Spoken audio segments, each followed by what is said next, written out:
Now, the message.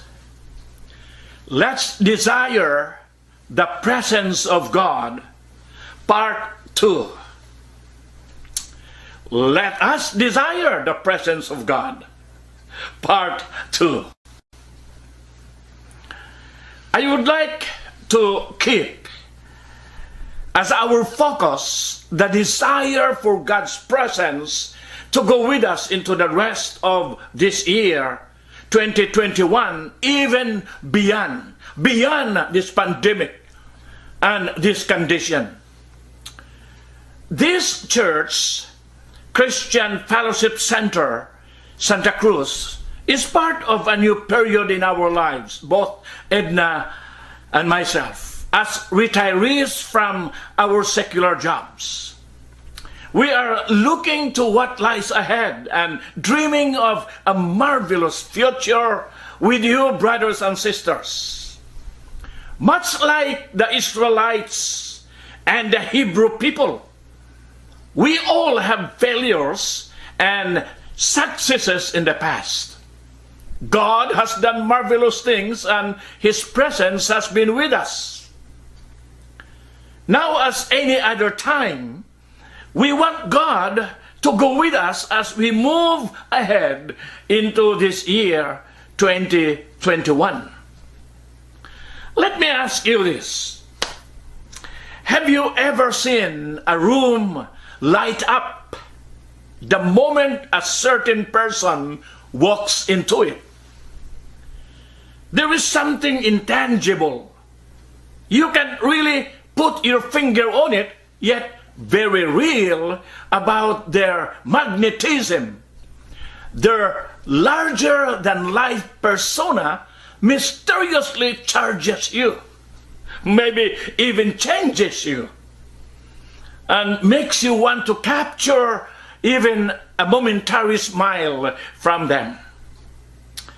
In comparison, to say the least, that's an inadequate picture, just a portion of what it is like to be in the presence of God. The most common term in the Old Testament for presence is also translated face, implying a close and personal encounter with the Lord, according to Baker's Biblical Dictionary. The first mention of the word presence is in Genesis 3:8. And they heard the sound of the Lord God walking in the garden in the cool of the day. And Adam and his wife hid themselves from the presence of the Lord God among the trees of the garden. This was after Adam and Eve fell from what God asked them not to eat, the fruit of the tree of the knowledge of good and evil. Before the fall, Adam and Eve were living in the presence of God. God will come down to the garden in the cool of the day and have the sweet communion, perfect fellowship with them, face to face, in the presence of the Lord. Everything was good. When in fact, Eden means paradise. It was the presence of God. Adam and Eve were in the presence of God day and night. After the fall, sin and shame became the barrier between God and man, and the woman too. Our verse tells us that they, Adam and Eve, hid themselves from the presence of God among the trees of the garden. This was the beginning of the separation. The Lord drove Adam and Eve from the Garden of Eden. God drove them out of His presence. The biblical word presence is translated 76 times in the Bible, and it means to turn the face. To turn the face. It carries the idea of God's face being turned towards someone in acceptance and favor. His presence fills up, pervades. His presence permeates and overspreads. The presence of God is not merely some force or influence that we seek, but a personal, real, life-changing presence of a living God who abides in us and dwells among us. As I mentioned last Sunday, Moses, the servant of God, had experienced the presence of God at the burning bush, and it had changed his life. Moses was running away from God, and for 40 years, this was his life. He encountered God through the burning bush experience. It was extraordinary, supernatural. As I said last Sunday, God called Moses out of the bush. And Moses immediately made excuses for why he couldn't serve God. Just imagine, he had just seen the miraculous presence of God that no one had ever witnessed in history. He had just heard the voice of God in a manner that few had experienced it. But all he could do was give excuses for why he could not serve God. His excuses were just the same as ours. Who am I? What shall I say? Suppose they will not believe me. I am slow of speech. Do you hear yourself saying this? And you think it's valid and God will understand? And you think you win the argument? You win the debate? God accepted none of Moses' excuses and provided him an answer for each. God used Moses more than almost anyone in history in spite of himself. God laid his hand on Moses and used him in extraordinary ways. He was a changed man. Let me say this, brothers and sisters. The presence of God brings change in us. We will never be the same after we've been in his presence. We might still be afraid. We might still be reluctant. We might not have all the answer to all the questions. We might not have the resources to guarantee the journey. We might not have the support of everybody. But we know deep within that we're changed because we've been in the presence of God. He turned his face towards us in acceptance and favor. The presence of God is not a thing. The presence of God is not a feeling. The presence of God is not activities. It's not how much you serve Jesus. The presence of God is not even some miraculous thing happening around us. The presence of God is about the person. The presence of God is God himself. As Moses and God interacted, and this happened many times, we are able to learn some great lessons about God's presence. Great lessons about God's presence. Lesson number 1, God's presence demands humility. God's presence demands humility. Exodus 33, verse 5 and 6. For the Lord had said to Moses, say to the children of Israel, you are a stiff-necked people. I could come up into your midst in one moment and consume you. Now therefore, take off your ornaments, that I may know what to do to you.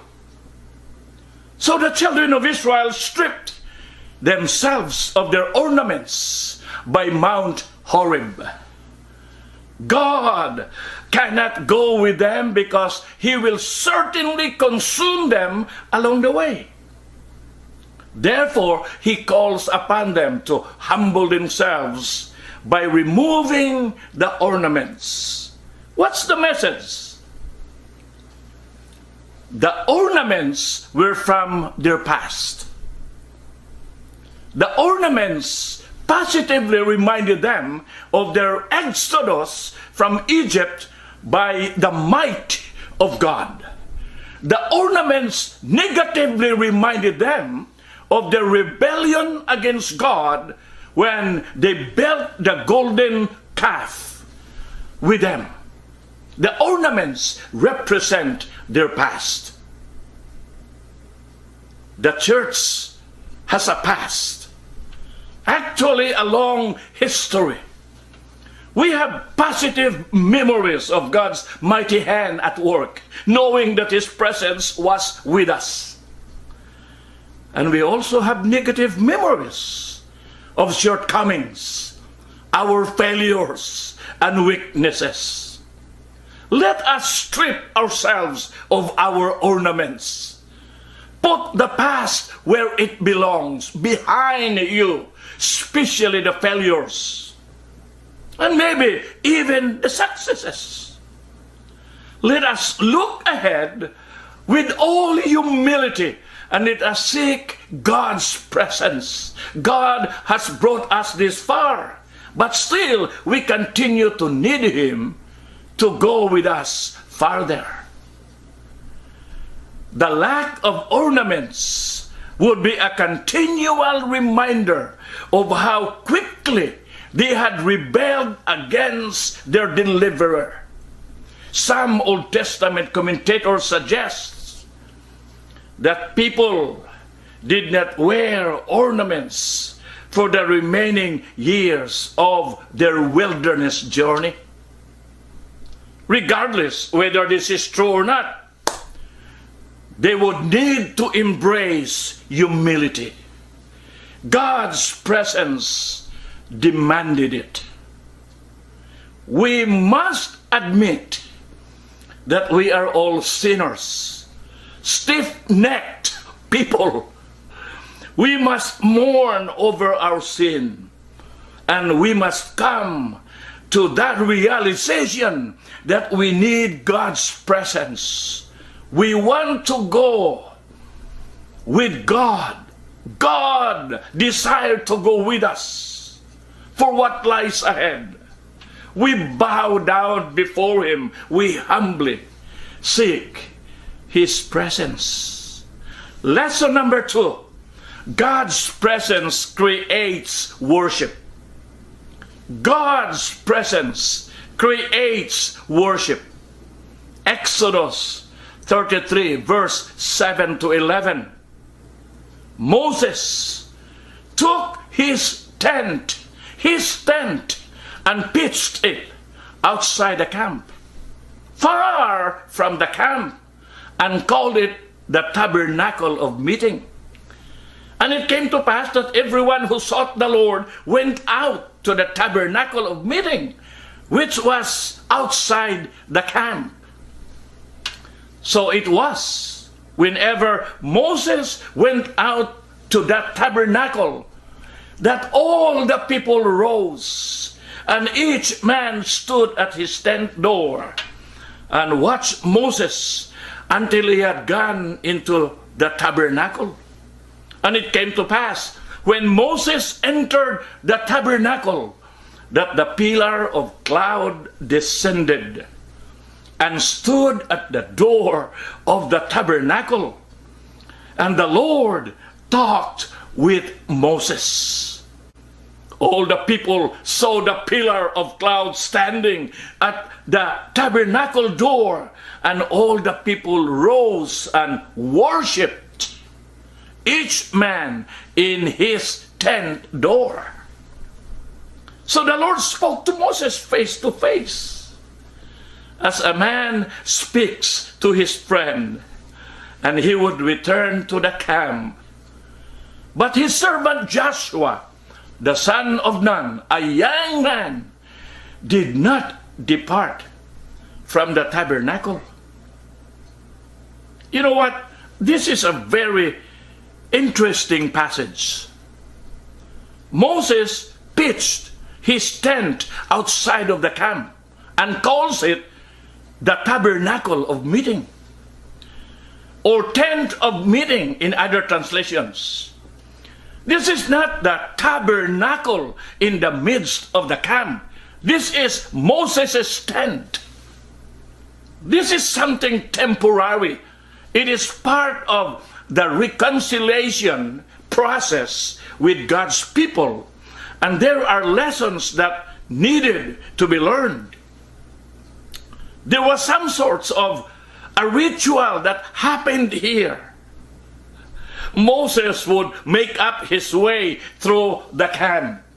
The people would stand at their respective tents, and Moses would enter his tent of meeting. Then the cloud would descend, and the people would bow in worship at the tents of their own. All the people saw the pillar of cloud standing at the tabernacle door, and all the people rose and worshipped, each man in his tent door. Exodus 33:10. Notice that the people are not worshiping together in one common area.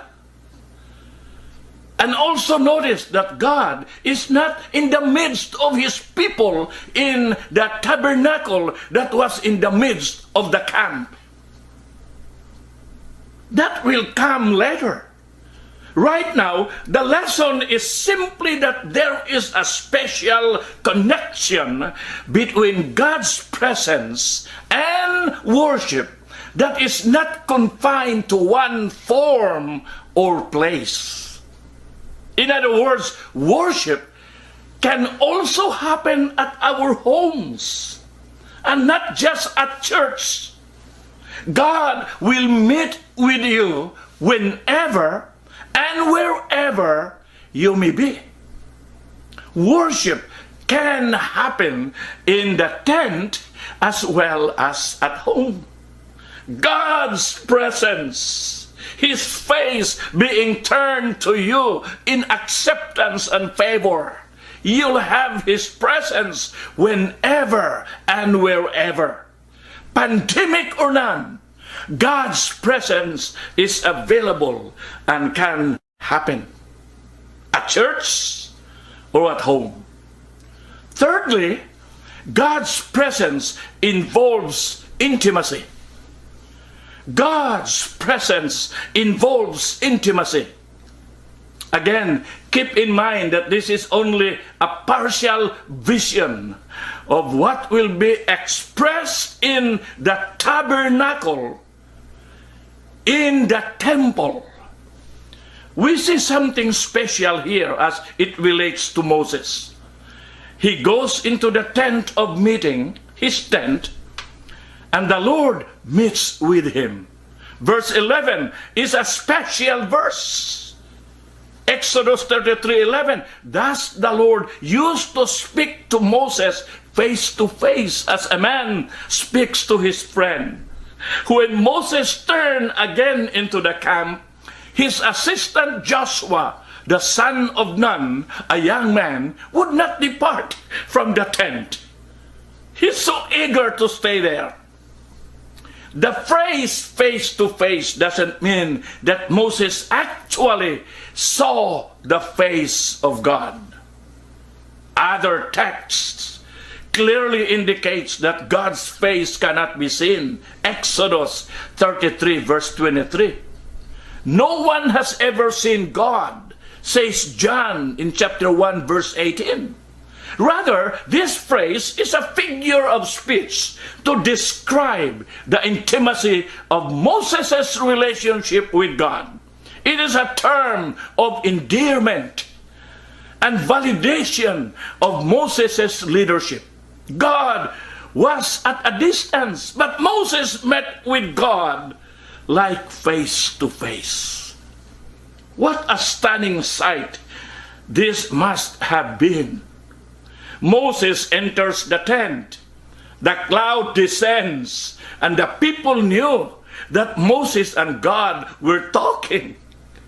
In chapter 34 of Exodus, we will see that this kind of encounter will result in Moses' face being lit up with the radiance of God's glory.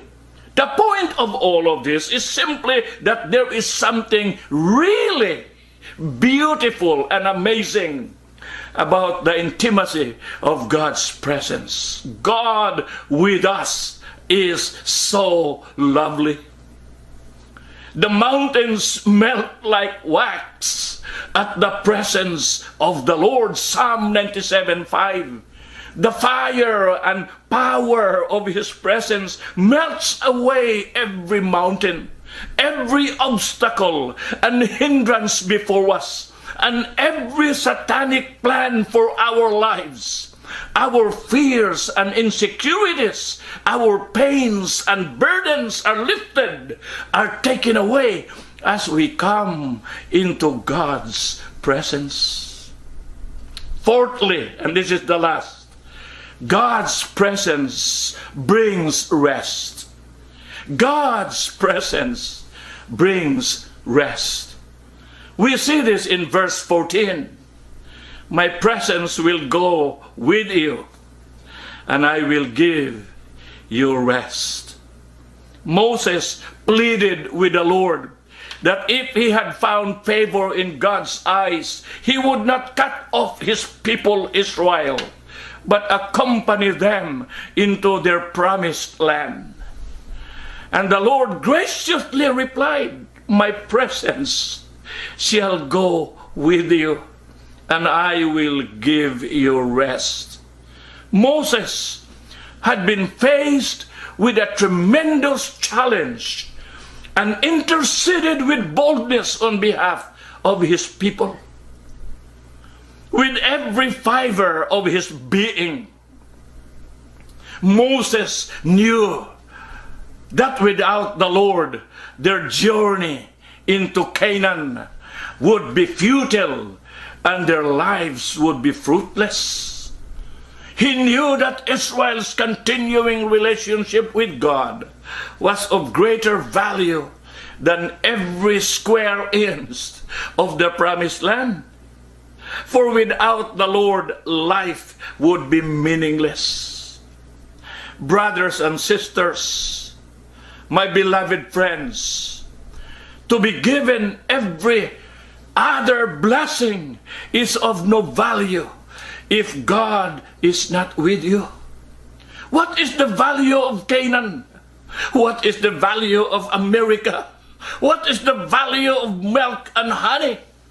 What is the value of having jobs, possessions, and possessions if God was not with you? We must see the value of the presence of God. Having this fellowship and company with Him is infinitely more important than everything else in the world.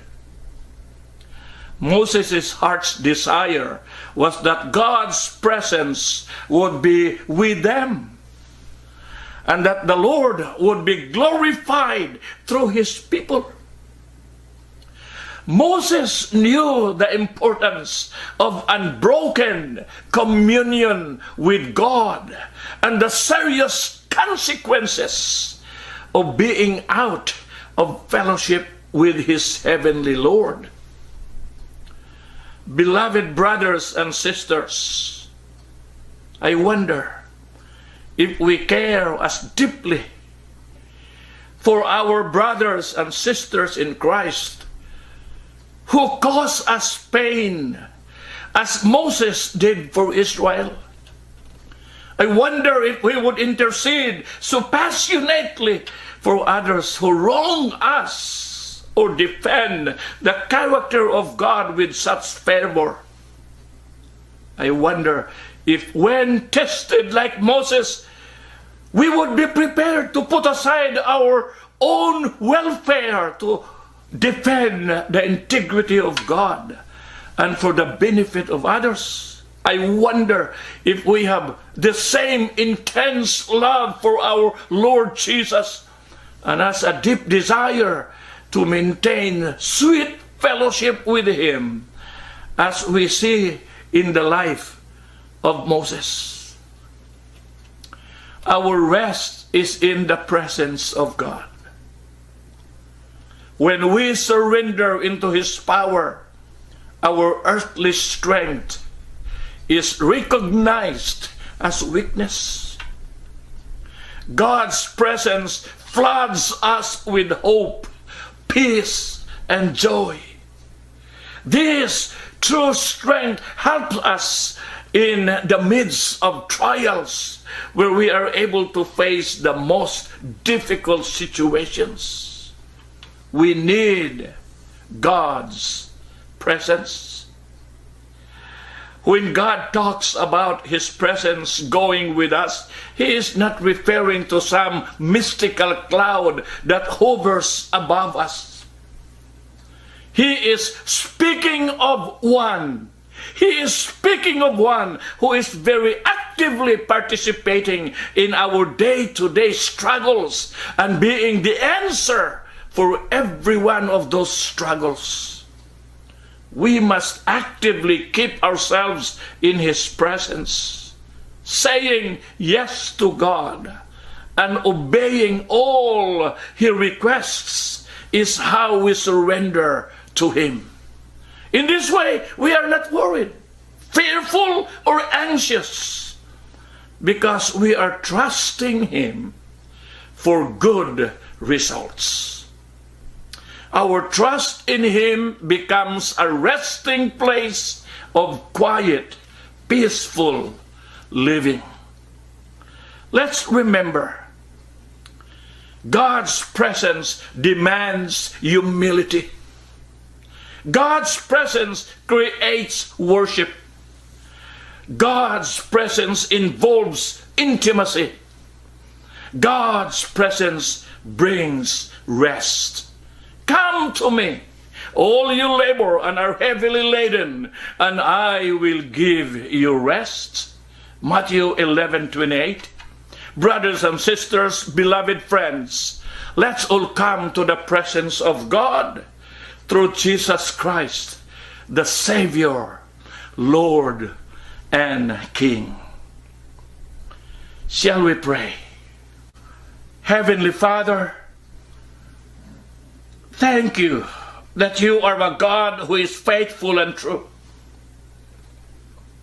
and who has promised to be with us as we journey through life and give us your rest, just as you did for your people Israel. Thank you for the godly example of Moses, who was jealous for the honor of your name and was quick to intercede for your people when they became rebellious and stiff-necked. Thank you that we have the indwelling presence of the Holy Spirit to lead, to guide us through the journey of life. Holy Spirit, may we practice what we have received from you today, that we may become like Christ and bear more fruit for the kingdom. Thank you, Father, that our rest and redemption is secure in Christ Jesus our Lord, in whose name we pray. Amen. Amen. Now, the benediction. Jude 24 and 25. Jude 24 and 25. Jude has only one chapter. Take all of the blessings now. Now to him who is able to keep you from stumbling and to present you blameless before the presence of his glory with great joy. To the only God, our Savior through Jesus Christ our Lord, be glory, majesty, dominion, and authority before all time and now and forever. May God the Father prepare your journey. Jesus the Son guide your footsteps. The Spirit of life strengthen your spirit, soul, and body. May God watch over you on every road that you may follow. In the name of the Father, in the name of the Son, and in the name of the Holy Spirit. Let everyone say, Amen and Amen. Thank you. Thank you for worshiping the Lord with us. See you next Sunday. We all love you. Be well and be safe. God bless.